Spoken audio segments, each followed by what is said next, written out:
유튜브의 신 세 번째 46페이지부터입니다. 성급히 직장을 때려치우면 안 되는 이유. 직장은 안정된 수익과 복지 혜택을 보장할 뿐 아니라 노후를 배우고 인맥을 쌓고 팀워크를 익힐 기회도 준다. 또 직장 업무를 통해 새로운 창업 아이디어와 영감을 얻는 경우도 있다. 바로 내가 그랬던 것처럼 말이다. 군대를 제대하고 지인 소개로 교육 관련 IT 업체에서 아르바이트를 한 적이 있다. 그곳에서 기획자들이 일하는 모습을 보면서 기획이 참 흥미로운 분야라는 걸 처음으로 알았다. 내 적성에 맞는 것을 비로소 깨달은 것이다. 사실 그전까진 내가 어떤 일을 좋아하는지 어떤 일을 잘하는지 잘 모르고 있었다. 그 회사에서 내가 할 일은 서류 정리 등 단순 업무였지만 서비스 기획자 선배를 따라 회의에도 종종 들어갔다. 가끔 선배들이 의견을 물을 때면 여러 관점에서 열심히 대답했다.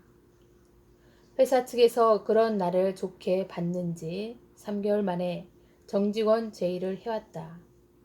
당시 이러닝 분야는 초창기라 강의 동영상을 제작을 거의 외주에 맡기고 있었다. 외주 비용이 꽤 비쌌지만 방송사 PD들을 스카우트해 사내 미디어 팀을 꾸리는 것보다는 부담이 덜했기 때문이다. 회사에서 내게 정직원 제의를 한 이유도 바로 여기에 있다. 강의 동영상을 촬영하고 편집하는 인력을 자체 개발하려는 의도였던 것이다. 회사 안팎에 이런 사정을 잘 파악하고 있던 나는 강의 동영상을 제작할 수 있겠느냐는 회사 측 제안에 무조건 할 수 있다고 했다. 동영상 제작은 단 한 번도 해본 적이 없었지만 회사에 꼭 필요한 일이고 내게도 좋은 기회가 될 거라고 생각했다. 이후 몇 달 동안 인터넷도 찾아보고 세미나도 찾아다니면서 동영상 촬영과 편집을 독학했다. 이런 경험이 나중에 대도서관 TV를 할 때 굉장한 도움이 됐다. 지금은 전문 편집자를 두고 있지만 처음 몇 년간은 내 손으로 촬영부터 편집까지 다 했기 때문이다. 그리고 선생들의 의상이나 헤어, 메이크업 등 전반적인 스타일링을 관리하고 효과적인 강연 방법 등을 제안하는 일도 했다. 일종의 PD 역할을 한 셈이다. 이 업무 역시 대도서관으로서 나 자신을 스타일링하고 방송을 진행하는 데 큰 영감을 주었다. 이렇게 몇 년을 일하다가 이직을 결심했다. 당시 교육 관련 IT 업계에서 2위를 달리던 이투스라는 회사가 목표였다.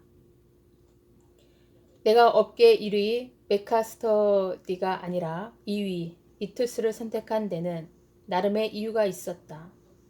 업계 2위가 1위보다 광고 비용을 더 많이 쓴다고 한다. 1위는 하던 대로 하면서 자리를 지키려는 경향이 강하지만 2위는 1위 자리를 빼앗기 위해 더 도전적일 수밖에 없다.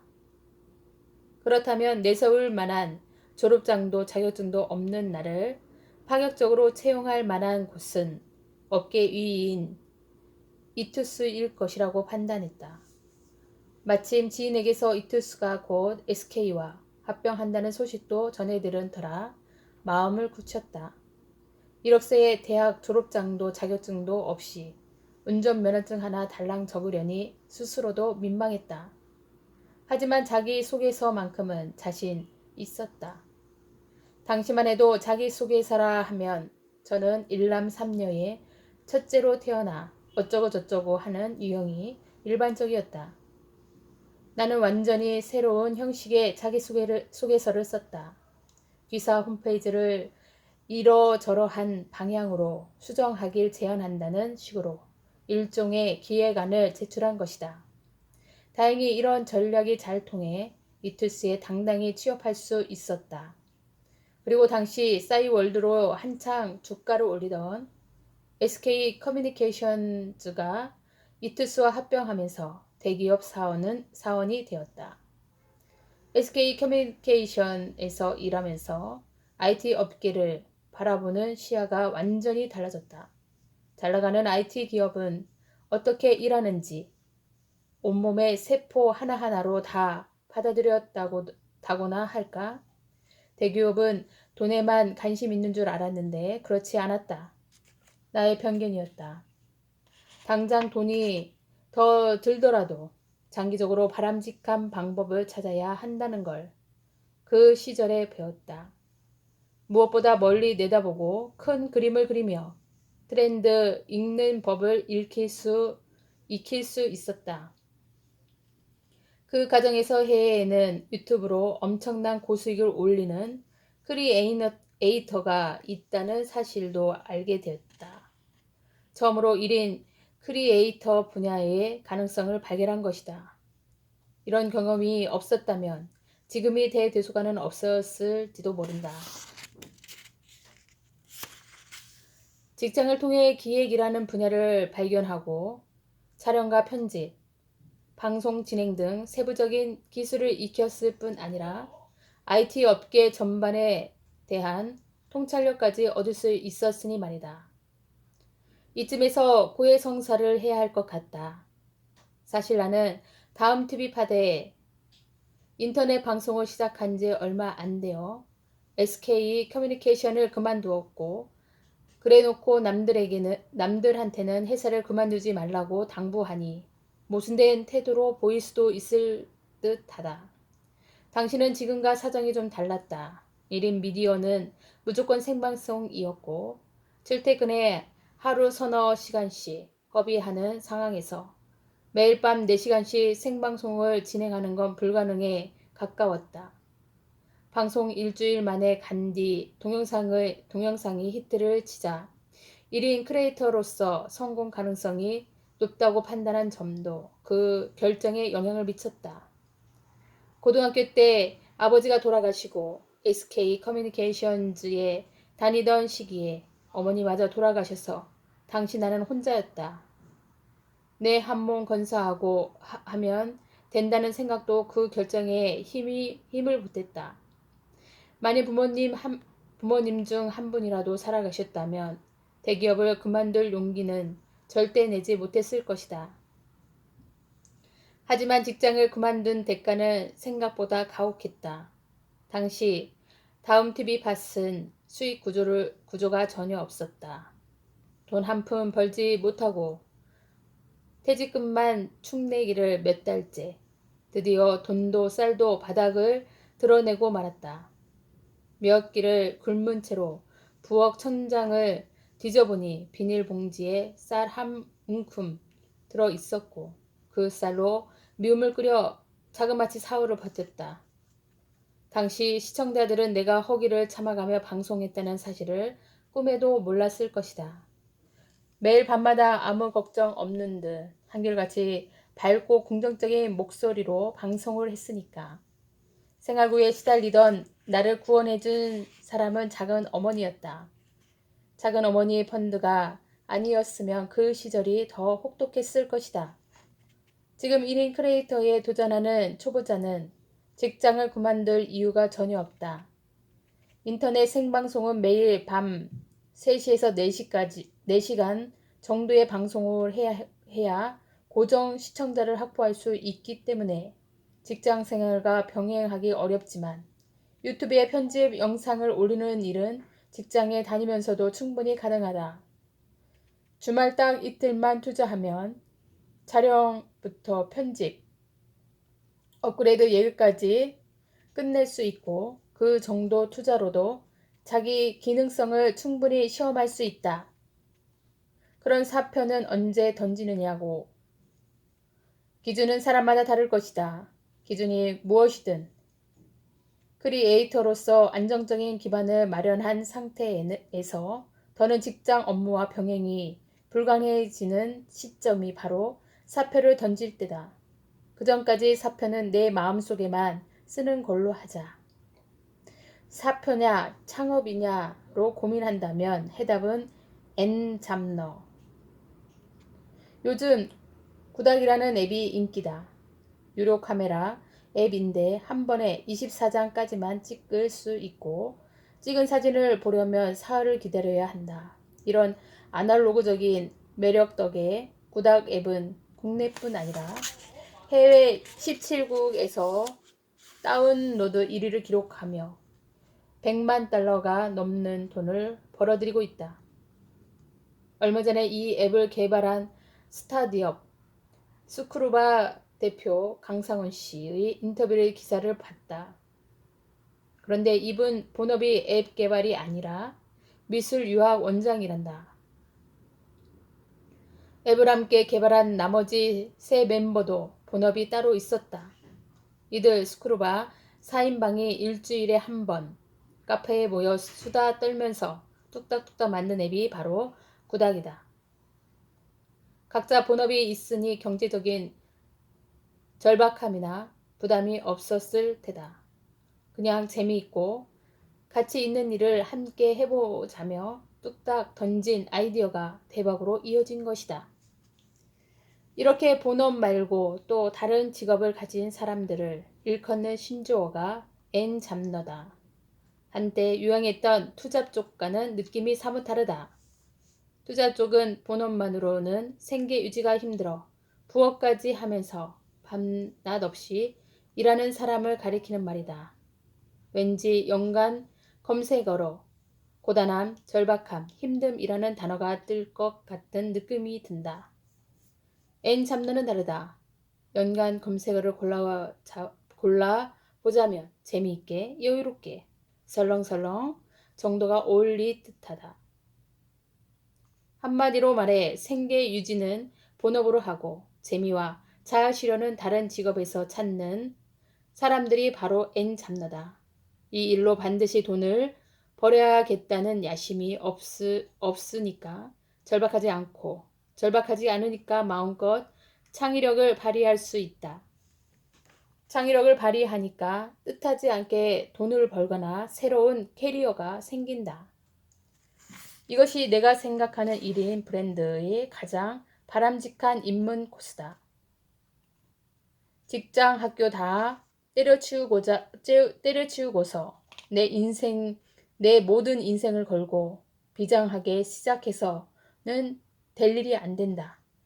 1인 브랜드로 일을 시작한다는 건 모든 인생, 모든 재산을 다 거는 게 아니라 그저 일상을 조금 변화시키고 확장하는 것이다. 지금껏 직장에서 인정받고 승진하는 걸 목표로 삼았다면 위로 향했던 시선을 옆으로 돌려 주변을 한번 돌아보자. 자기 취미와 감시사로 할 수 있는 일을 찾아보는 것이다. 본업을 유지하면서 월급 일부와 여가 시간을 활용해 다른 일을 해보라는 의미다. 내 일상을 더 가치 있고 풍요롭게 하는 일. 만일의 경우에 대비한 보험이 될 만한 일. 하다가 망하면 그래도 괜찮다. 투자한 시간, 노력, 자본이 적으니까 크게 손해볼 것 없다. 반면 그 일을 통해 얻은 경험과 재미는 고스란히 내 것으로 남는다. N 잡너는 특별한 사람이 아니다. 현재는 따분하고 미래는 불안하다면 누구나 N 잡너가 될 자격이 있다. 한 우물만 파라는 어른들의 말씀은 먼지 쌓인 구닥다리가 된 지 오래다. 여기 기웃 저기 기웃 찔러보고 맛보고 시험해보자. 단 본업 말고 가해로 하는 다른 일에는 돈과 에너지를 되도록 적게 써야 한다는 걸 잊지 말자. 어디까지나 본업이 먼저다. 본업이 있으니까 딴짓이 더 재미있는 법이다. 이렇게 명함 여러 장 가진 N 잡너로 몇 달 살아보며 일상이 확 달라짐을 느끼게 된다. 누군가를 만나도 꼰대 상사, 뒷담화를 하거나 업무 스트레스를 토로하는 대신 눈을 빛내며 지금 하고 있는 근사하고 멋진 일에 대해 하게 될 것이다. 운이 따라준다면, 그래도 번쩍하고 기발한 아이디어가 떠올라 준다면 명함 여러 장이 통장 여러 개로 이어질 수도 있다. 뭐 아님 말고. 이게 바로 N 잡너 마인드. 54페이지 1인 브랜드를 위한 기본 루틴 주말 이틀만 투자하라. 1인 미디어의 성공 비결은 시간과 돈을 들이지 않는 것이다.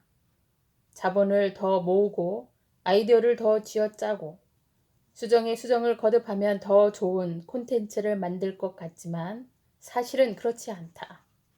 완벽한 콘텐츠는 혼자가 아니라 시장 반응과 함께 만들어지는 것이다. 일단 만들어 놓고 시장 피드백이 좋지 않으면 수정하면 된다. 1인 미디어의 장점은 기민한 대응과 말빠른 수정이 가능하다는 것이니까. 처음 유튜브에 도전하는 사람은 이런 과정을 거칠 생각을 하지 않고 처음부터 완벽한 콘텐츠를 만들려고만 한다. 아내 융디님도 그랬다. 생방송만 하다가 처음으로 편집 영상을 만들 때 자그마치나 6개월을 고민했다.